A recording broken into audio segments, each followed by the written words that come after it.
Hey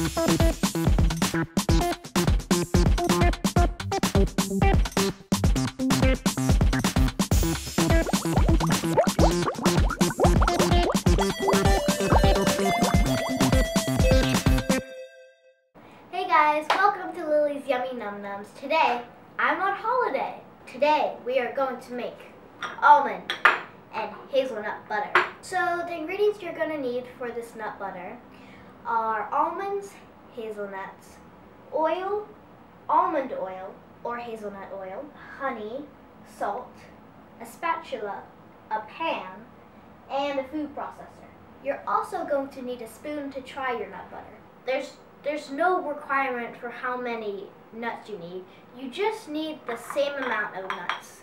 So what I have are 1 cup of almonds and 1 cup of hazelnuts. So what you're going to need to do is pour your almonds in, spread them around, and pour your hazelnuts in. Also, spread them around. Then you're going to need to drizzle olive oil over the nuts, so when they come out of the oven, they're tanned. And then, going to mix it around. Get your nuts covered in oil. You can mix them around with your hand. It's really hard to wash your hands after, because then all the oil is it's just horrible. So now you have your oil-covered nuts. And you're going to put them in the oven for 12 minutes at 350 degrees Fahrenheit or 175 degrees Celsius. So, as you can see, almonds and hazelnuts have been roasted and they look a lot tanner than before, and that's what you want. So, now what you're going to do, you're going to let the nuts sit for 5 to 10 minutes, and then we can come back. So your hazelnuts and almonds have been cooling for 5 to 10 minutes, and now we need to put them in the food processor.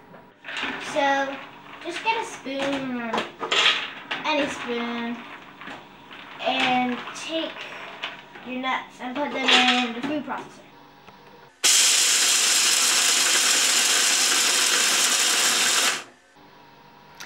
A little more.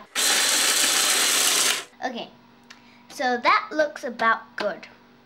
So now you want to get your almond oil or hazelnut oil, it doesn't really matter.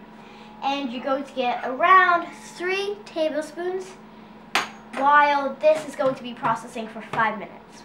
So you want to take off the lid and pour it in, of course. But you want to make sure that it's a stream of oil. You don't want it to go just pour, pour, pour, because then it doesn't have the same effect.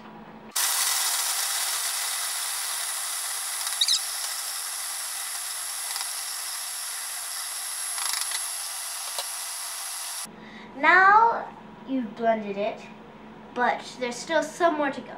You need some salt and some honey. So first I'll start off with salt. You're going to need about half a tablespoon. Sprinkle it everywhere like that. You can always add, but you can't take away. So you want to start out with a little and then add. Then we need 1 tablespoon of honey. I'm not going to put it in my hands because it'll just be really sticky. If you like it to be a little sweeter than normal, you can make it sweet. And if you want it to be a little more salty, then you don't have to add as much honey. So now we're going to blend it for a little longer, like 10-20 seconds. And then we can adjust the seasoning and taste it and do stuff like that. So now you're going to take the lid off and you can taste it.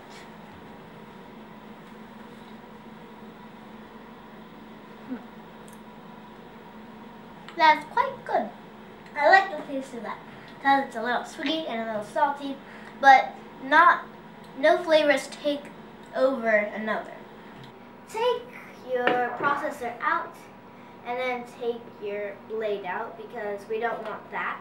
So now take a new rubber spatula and just put it anywhere. And you're gonna put your nut butter in little containers, I guess. I'm going to put mine in a jar. So get your rubber spatula and just put it in. It may be a little chunky, but that's because it's homemade. It doesn't stay in good condition when it's out in the open, so you need to put it in the fridge. Some reasons why I like my nut butter is because you can just slap it on a piece of toast with some jam. Also, this might sound weird, but my nut butter goes great with pancakes. And remember, make sure to subscribe to Lily's Yummy Num Nums.